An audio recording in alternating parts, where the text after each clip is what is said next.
Hello friends, నేను మీ CM Manjunath. Welcome back to the channel.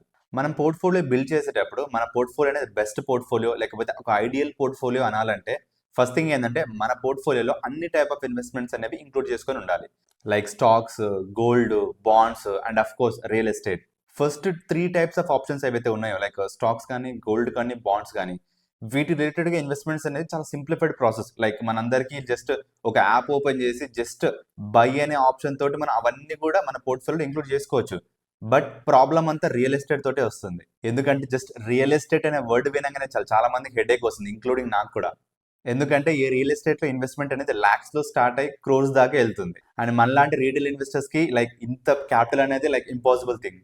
అలాగే ఈ రియల్ ఎస్టేట్ రిలేటెడ్ గా ఏవైతే యాక్టివిటీస్ ఉన్నాయో లైక్ బ్రోకర్స్ ని కాంటాక్ట్ చేయడం, లైక్ బిల్డింగ్ మెయింటెనెన్స్ కానీ, లేకపోతే టెనెంట్స్ తో ఇష్యూ కానీ, లేకపోతే లీగల్ ఇష్యూస్ కానీ, సో ఇవన్నీ కూడా తలుచుకుంటే లైక్ లిటరల్ గా అసలు రియల్ ఎస్టేట్ కి దూరంగా ఉండాలని అనిపిస్తుంది.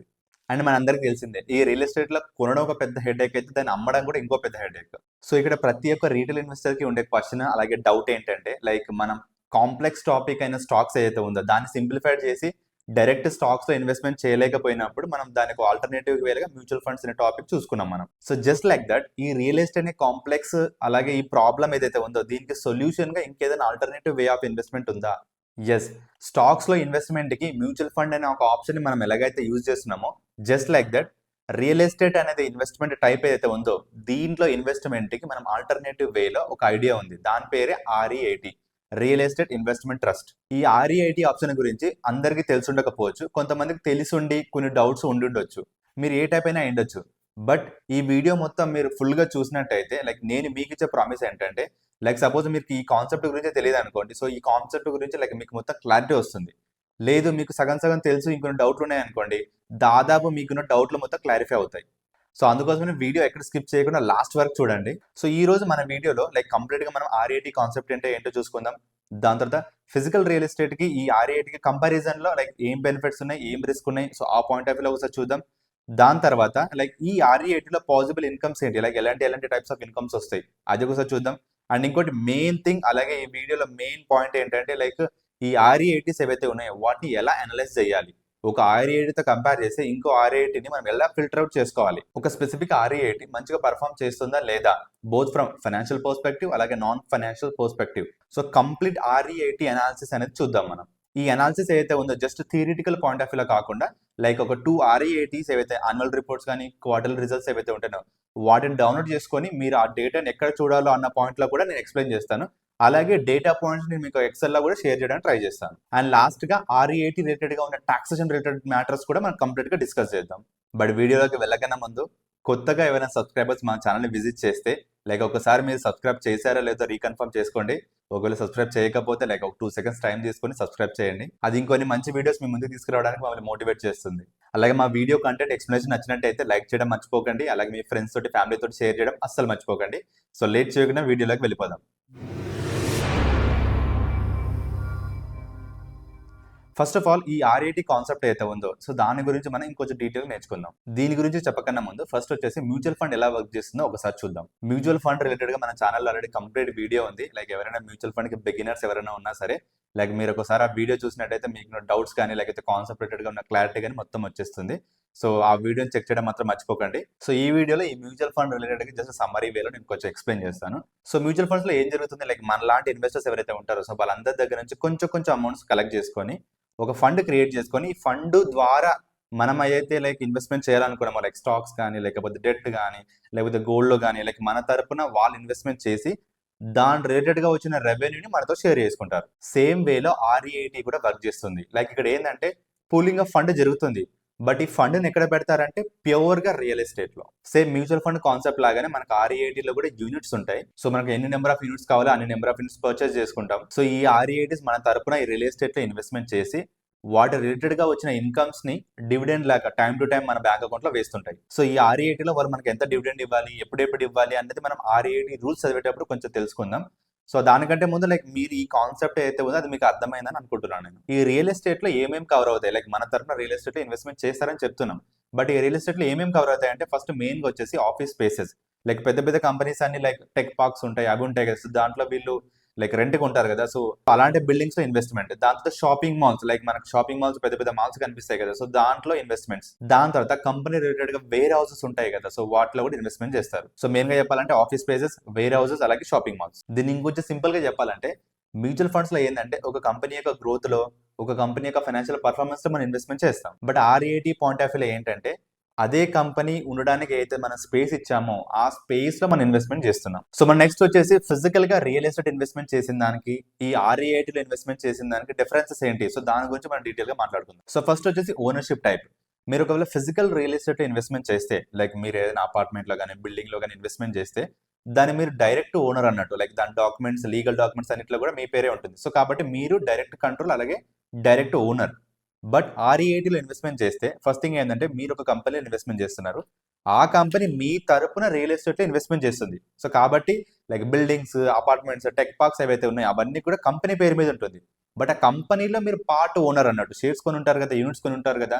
సో కాబట్టి లైక్ ఇండైరెక్ట్ గా హోల్డ్ చేస్తారు మీరు ఏదైతే ఉందో. సో ఫిజికల్ రియల్ ఎస్టేట్ లో మీరు డైరెక్ట్ ఓనర్, బట్ ఆర్ఈఐటీలో ఏంటంటే ఇండైరెక్ట్ ఓనర్ అన్నట్టు. నెక్స్ట్ ఇన్వెస్ట్మెంట్ సైజ్ గురించి మాట్లాడితే ఫిజికల్ రియల్ ఎస్టేట్ లో మనం ఆల్రెడీ మాట్లాడుకున్నాం కదా, దీంట్లో ఇన్వెస్ట్మెంట్ సైజ్ అనేది లాక్స్ లో స్టార్ట్ అయితే ఆల్మోస్ట్ క్రోర్స్ దాకా వెళ్తుంది. బట్ ఆర్ఈఐటీలో మీరు మినిమం ఇన్వెస్ట్మెంట్ 100 రూపీస్ తోటి స్టార్ట్ చేయొచ్చు. సో అంత ఫ్లెక్సిబిలిటీ ఇస్తుంది ఆర్ఈఐటీ అనేది మనకు. Next liquidity point of view మాట్లాడితే ఫిజికల్ రియల్ ఎస్టేట్ లో లైక్ మన అందరికి తెలిసిందే, లైక్ దీంట్లో కొనడము కష్టమే, అలాగే అమ్మడం కూడా కష్టమే, చాలా కాంప్లికేషన్స్ ఉంటాయి. బట్ కంపారిజన్ లో ఆర్ఈఐటీలో అనేది లిక్విడిటీ అనేది one of the key component అన్నట్టు. లైక్ మీరు లైక్ షేర్స్ ఎలా అయితే అమ్మడం కొనడం చేస్తారో సేమ్ వేలో లైక్ దీంట్లో కూడా అమ్మడం కొనడం కూడా చాలా ఈజీ వేలో అవుతుంది. Next diversification point of view మాట్లాడితే ఫిజికల్ రియల్ ఎస్టేట్ లైక్ మీరు ఒక ప్రాపర్టీ కొన్నారు, లేకపోతే 2 ప్రాపర్టీస్ కొన్నారనుకోండి, సో మీ క్యాపిటల్ మొత్తం లైక్ ఓన్లీ ఒక దగ్గరే కాన్సన్ట్రేషన్ అయినట్టు. సో ఇక్కడ డైవర్సిఫికేషన్ అనేది పాసిబిలిటీ లేదు. బట్ ఆర్ఐఐటీ అలా కాదు కదా. సో మనం పెట్టే ప్రతి రూపాయి కూడా లైక్ అది చాలా డైవర్సిఫైడ్ అయిపోతుంది. లైక్ ఒక బిల్డింగ్ లో కాన్సన్ట్రేషన్ ఉండదు, అలాగే ఒక్క టైప్ లో కూడా ఇన్వెస్ట్మెంట్ అవ్వదు. లైక్ సపోజ్ మనం పెట్టే 100 రూపీస్ 50 రూపీస్ షాపింగ్ మాల్స్కి వెళ్ళొచ్చు, లేకపోతే ఒక 10 రూపీస్ అనేది లైక్ ఆఫీస్ ప్లేసెస్కి వెళ్ళొచ్చు, ఇంకో మిగిలిన అమౌంట్ మొత్తం లైక్ వేర్ హౌసెస్కి వెళ్ళొచ్చు. సో కాబట్టి మనం ప్రతి రూపాయి కూడా డైవర్సిఫై అవ్వడానికి ఆర్ఈఐటీలో ఎక్కువ స్కోప్ ఉంది. Next management point of view మాట్లాడితే ఫిజికల్ రియల్ ఎస్టేట్ లో లైక్ టెనెంట్స్ తో గొడవ కానీ, లేకపోతే వాటి లీగల్ ఇష్యూస్ కానీ, లేకపోతే వాటి మెయింటెనెన్స్ కానీ మొత్తం మీరే చూసుకోవాలి. బట్ ఆర్ఈఐటీ పాయింట్ ఆఫ్ వ్యూలో చూసుకుంటే లైక్ మన తరపున ప్రొఫెషనల్స్ ఉంటారు. సో వాళ్ళు ఆ లీగాలిటీ కానీ, లేకపోతే మెయింటెనెన్స్ కానీ, లేకపోతే ఆ కంపెనీ మెయింటెనెన్స్ మొత్తం వాళ్ళు చూసుకుంటారు. సో ఈ ఫిజికల్ రియల్ ఎస్టేట్ లో ఉన్న హెడేక్స్ ఏవైతే ఉన్నాయో వాటన్నిటి కూడా మనం దూరంగా ఉండొచ్చు. సో ఫిజికల్ రియల్ ఎస్టేట్ తో పోలిస్తే ఆర్ఈఐటీకి ఉన్న అడ్వాంటేజెస్ ఏంటో ఒకసారి చూసాం. బట్ ఏ ఇన్వెస్ట్మెంట్ అయిపోయినా సరే ఓన్లీ అడ్వాంటేజెస్ ఉండవు కదా, రిస్క్స్ కూడా ఖచ్చితంగా ఉంటాయి. సో ఈ ఆర్ఈఐటీ రిలేటెడ్ గా ఉన్న రిస్క్ పాయింట్ ఆఫ్ వ్యూ మాట్లాడితే ఫస్ట్ వచ్చేసి ఏంటంటే మార్కెట్ వోలటాలిటీ. మనం ఇందాకే మాట్లాడుకున్నాం కదా, ఈ ఆర్ఈఐటీస్ ఏవైతే ఉన్నాయో లైక్ స్టాక్ ఎక్స్చేంజ్ లో జస్ట్ లైక్ షేర్స్ అనేవి బై సెల్ చేయొచ్చు. సో దీనివల్ల లైక్ ప్రైస్ లో మూమెంట్ లో అనేది లైక్ చాలా వోలటాలిటీ ఉంటుంది. బట్ మన ఫిజికల్ రియల్ ఎస్టేట్ లో అంత వోలటాలిటీ ఉండదు. అన్లెస్ ఆ ల్యాండ్ రిలేటెడ్ సమ్ ఇష్యూస్ వచ్చినప్పుడు పడిపోవడం కానీ, లేకపోతే సంథింగ్ లైక్ హైవేస్, లేకపోతే దాని పక్కన ఏదో లైక్ టెక్ పార్క్స్ పడ్డప్పుడు ఒకటేసారి బూమ్ రావడం కానీ, సో ఒక పీరియడ్ ఆఫ్ టైం కి జరుగుతుంది.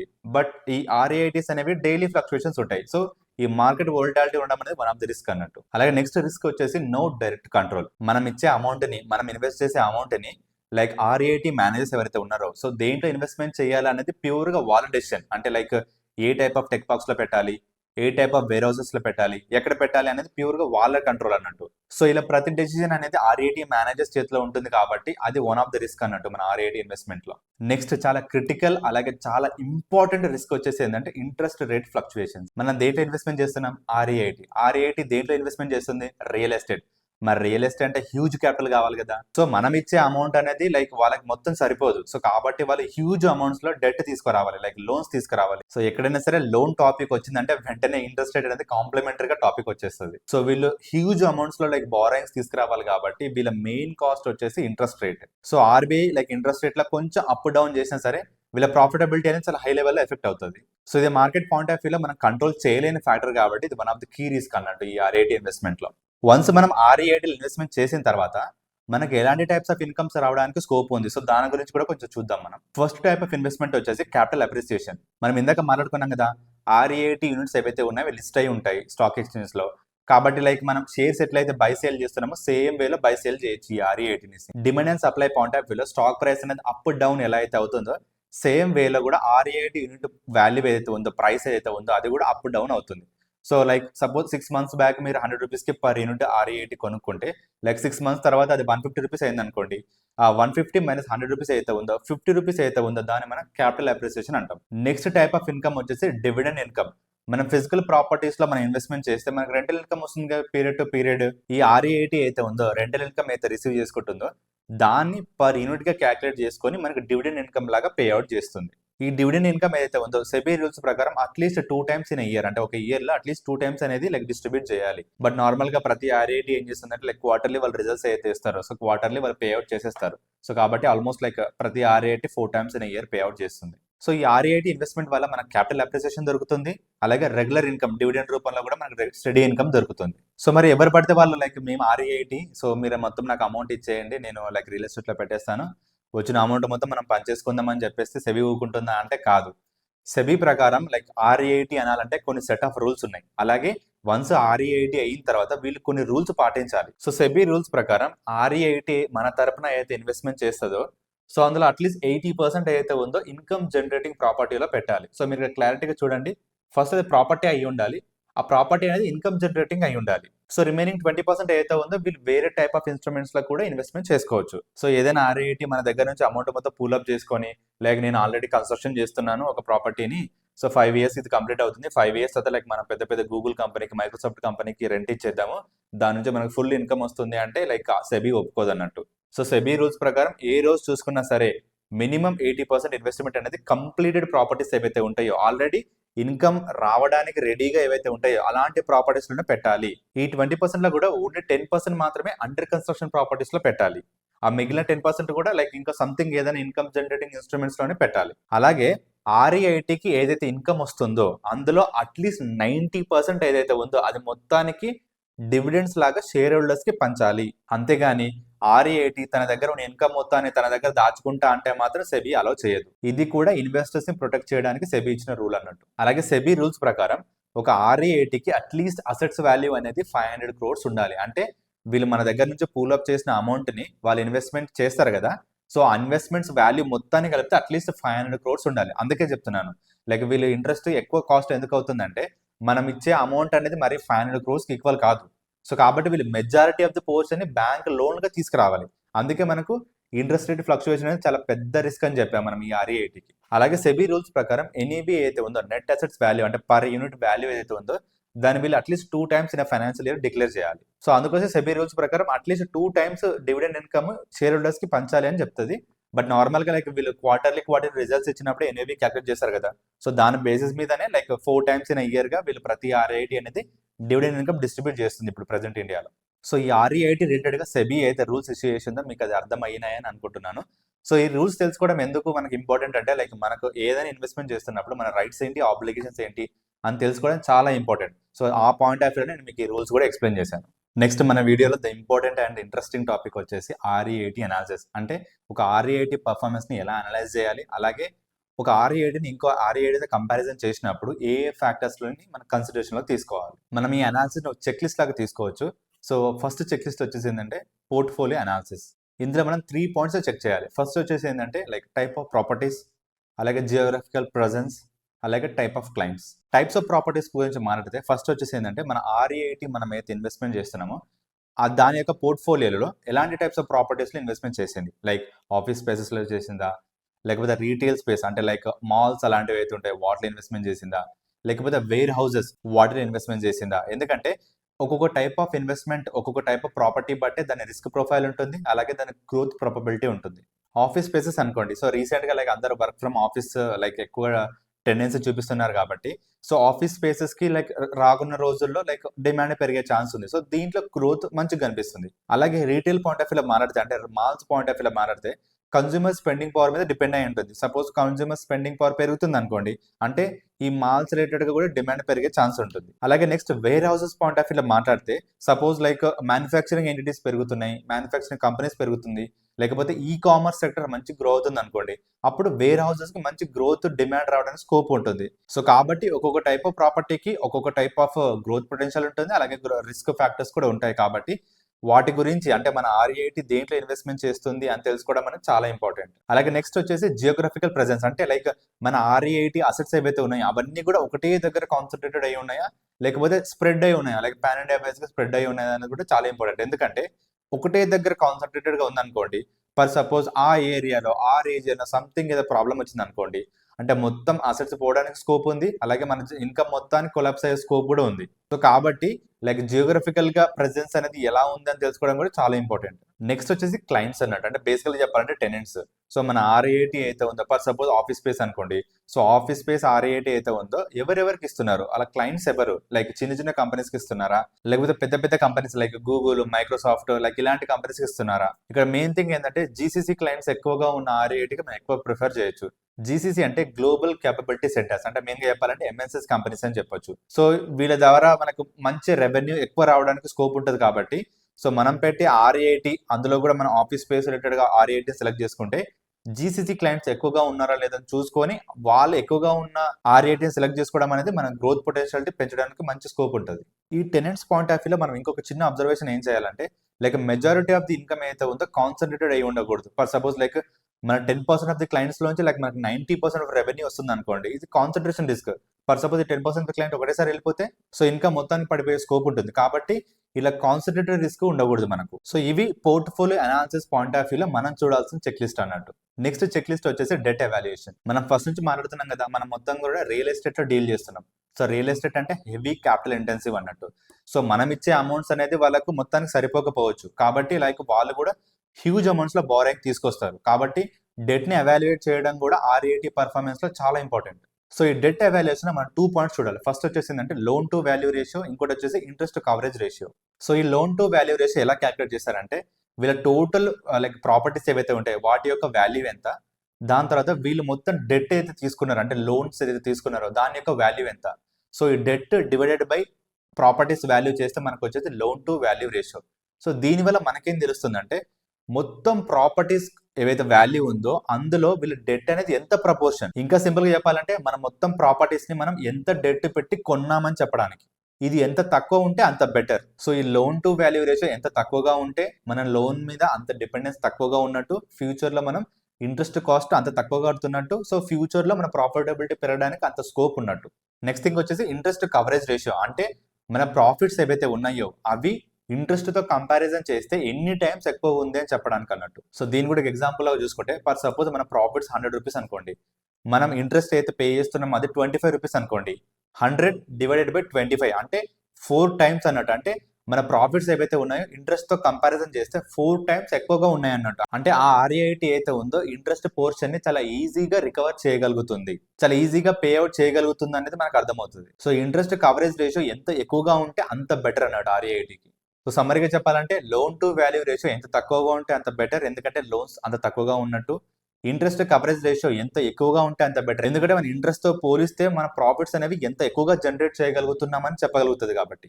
నెక్స్ట్ ఇంపార్టెంట్ చెక్ లిస్ట్ వచ్చేసి ఆక్యుపెన్సీ రేట్. సో ఒక REIT అయితే ఉందో దాని యొక్క అసెట్స్ ఏవైతే ఉన్నాయో అందులో ఎన్ని ఖాళీగా ఉన్నాయి, ఎంత రెంటెడ్ గా ఉన్నాయి అని చెప్పేది ఆక్యుపెన్సీ రేట్ అన్నట్టు. సో ఫర్ సపోజ్ ఒక REIT దగ్గర 10 ప్రాపర్టీస్ ఉన్నాయి, అందులో 9 ప్రాపర్టీస్ అనేవి రెంటెడ్ ఉన్నాయి, ఒక ప్రాపర్టీ మాత్రం ఖాళీగా ఉందనుకోండి, సో ఆక్యుపెన్సీ రేట్ అనేది 90% అని చెప్పొచ్చు. సో ఈ ఆక్యుపెన్సీ రేట్ ఎంత ఎక్కువగా ఉంటే మన ఇన్కమ్ జనరేషన్ కి అంత ఎక్కువగా స్కోప్ ఉంటుంది. ఎందుకంటే సపోజ్ ఎంటీ ప్రాపర్టీస్ ఉన్నాయి అనుకోండి, దాని నుంచి మన రెంటెడ్ ఏం రాదు, ఇన్కమ్ ఏం రాదు. సో కాబట్టి REIT మనకేం డివిడెండ్ డిస్ట్రిబ్యూట్ చేయదు ఆ పోర్షన్ రిలేటెడ్ గా. సో కాబట్టి ఏ REIT కైనా సరే ఆక్యుపెన్సీ రేట్ ఎక్కువగా ఉండేటట్టు ప్రిఫర్ చేసుకోవాలి. ఎక్కువగా ఉంటేనే REIT పర్ఫార్మెన్స్ ఎక్కువగా మంచిగా ఉన్నట్టు. అలాగే ఈ ఆక్యుపెన్సీ రేట్ అనేది ఇంక్రీజింగ్ ఆర్డర్ లో ఉందా, డిక్రీజింగ్ ఆర్డర్ లో ఉన్నది కూడా మనం అబ్జర్వ్ చేయాలి.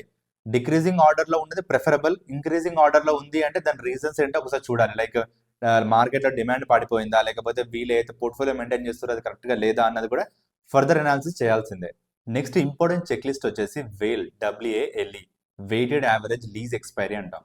ఈ వేల్ మనకి ఏం చెప్తుందంటే, అంటే యావరేజ్ గా మన దగ్గర ఉన్న టెనెంట్స్ ఎవరైతే ఉన్నారో వాళ్ళు ఇంకా ఎన్ని సంవత్సరాలు మనతో లీజ్ కి ఉండొచ్చు అని చెప్పేది వేల్ అన్నట్టు. సపోజ్ ఒక REITకి వేల్ ఫిగర్ అనేది 4 ఇయర్స్ అని ఉందనుకోండి, అంటే ఆ REIT దగ్గర టెనెంట్స్ ఎవరైతే ఉన్నారో ఆన్ అండ్ యావరేజ్ గా 4 ఇయర్స్ వరకు వాళ్ళ దగ్గర ఇంకా లీజ్ కి ఉంటారు అని అర్థం అన్నట్టు. ఈ వేల్ ఇయర్స్ ఏదైతే ఉందో ఎంత ఎక్కువగా ఉంటే అంత బెటర్, ఎందుకంటే అన్ని ఇయర్స్ దాకా కూడా మన రెంటల్ ఇన్కమ్ అనేది ఎలాంటి డోకా ఉండదు కదా.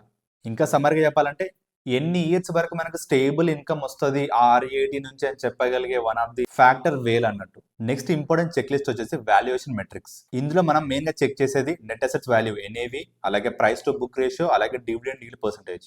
ఈ నెట్ అసెట్స్ వాల్యూని ఎలా క్యాలిక్యులేట్ చేస్తారంటే ఒక REITకి ఉన్న టోటల్ అసెట్స్ యొక్క మార్కెట్ వాల్యూ ఎంత, దాంట్లోంచి ఈ REITకి ఉన్న డెట్ ఎంత అది తీసేస్తే వచ్చేసి నెట్ అసెట్స్ వాల్యూ. బట్ ఇది గ్రాస్ లెవెల్లో. దీన్ని divided by number of units ఏవైతే REIT దగ్గర యూనిట్స్ ఉంటాయి కదా, దాంతో డివైడ్ చేస్తే మనకు వచ్చేది NAV పర్ యూనిట్. సో ఒక REIT అండర్ వాల్యూడో లేకపోతే ఓవర్ వాల్యూడో అని తెలుసుకోవడానికి NAV పర్ యూనిట్ తెలుసుకోవడం చాలా ఇంపార్టెంట్. నెక్స్ట్ వచ్చేసి ప్రైస్ టు బుక్ రేషియో, అంటే market price divided by book price. Book price అంటే ఏం లేదు, మనం ఇంతకుముందు NAV పర్ యూనిట్ క్యాల్కులేట్ చేసాం కదా, దాన్నే మనం బుక్ ప్రైస్ అంటాం. ప్రెసెంట్ REIT యొక్క ఒక యూనిట్ మార్కెట్ ప్రైస్ ఎంత divided by NAV per unit ఎంత. ఇది లెస్ దెన్ 1 ఉంది అనుకోండి, అంటే ఇది అండర్ వాల్యూడ్. ఇది మోర్ దెన్ 1 ఉంది అనుకోండి, over valued. Next important point వచ్చేసి డివిడెండ్ ఈల్డ్ పర్సెంటేజ్, అంటే మార్కెట్ ప్రైస్ తో కంపారిజన్ లో చూసుకుంటే వీళ్ళు ఇచ్చే డివిడెండ్ ఏదైతే ఉందో అది ఎంత పర్సెంటేజ్ అన్నది చెప్తుంది అన్నట్టు. అంటే దీని ఎగ్జాంపుల్ చెప్పాలంటే ప్రెసెంట్ REIT పర్ యూనిట్ వచ్చేసి లైక్ 10 రూపీస్ ట్రేడింగ్ అనుకోండి, 2 రూపీస్ వీళ్ళు డివిడెండ్ కింద ఇచ్చారనుకోండి. సో 2 డివైడెడ్ బై 10, 20% అయితే ఉందో వీళ్ళు డివిడెండ్ ఈల్డ్ పర్సెంటేజ్ అన్నట్టు. మనం ఇప్పటిదాకా REITని లైక్ థియరిటికల్గా ఎలా అనాలిసిస్ చేయాలో తెలుసుకున్నాం. ఇప్పుడు ప్రాక్టికల్ వేలో అసలు మన ఇండియాలో REITలు ఏవేవి ఉన్నాయి అదొకసారి డీటెయిల్స్ చూద్దాం. దాంతోపాటు ప్రాక్టికల్ ఒక 2 REIT తీసుకొని మనం ఏదైతే డెట్ వాల్యుయేషన్ అన్నామో, వేల్ అన్నాము, ఆక్యుపెన్సీ రేట్ అన్నాము, వాల్యుయేషన్ మెట్రిక్స్ అన్నాం కదా, సో వీటన్నిటిని కూడా ఒక 2 REITs మనం కంపారిజన్ చేద్దాం రియల్ టైంలో. సో ప్రెసెంట్ మన ఇండియాలో REITs ఏవైతే లిస్టెడ్ అయి ఉన్నాయో అవి ఏవేవో మనకు డీటెయిల్స్ తెలుసుకోవడానికి నేను స్క్రీనర్ వెబ్సైట్ ని వాడుతున్నాను. స్క్రీనర్ రిలేటెడ్ గా లైక్ దాన్ని ఎలా వాడాలి, దాంట్లో ఉన్న ఆప్షన్స్ ఏంటి, ఒక్కొక్క ఆప్షన్ యొక్క ఇంపార్టెన్స్ ఏంటి అనేది మనం ఆల్రెడీ కంప్లీట్ వీడియో చేశాము. సో ఎవరైనా స్క్రీనర్ వెబ్సైట్ గురించి కంప్లీట్ డీటెయిల్స్ తెలుసుకోవాలి, లైక్ వన్ టైం సొల్యూషన్ కావాలి అనుకుంటే మీరు ఆ వీడియోని చూడడం మాత్రం మర్చిపోకండి. సో ప్రెసెంట్ వచ్చేసి నేను స్క్రీనర్ వెబ్సైట్ లో లాగిన్ అయి ఉన్నాను. సో అందులో మనకు మార్కెట్ పల్స్ అని కనిపిస్తుంది కదా, సో దాన్ని మీరు క్లిక్ చేయండి. వన్స్ ఇక్కడికి వెళ్ళిపోతే ఇండస్ట్రీ ఓవర్వ్యూ అని ఒకటి వస్తుంది.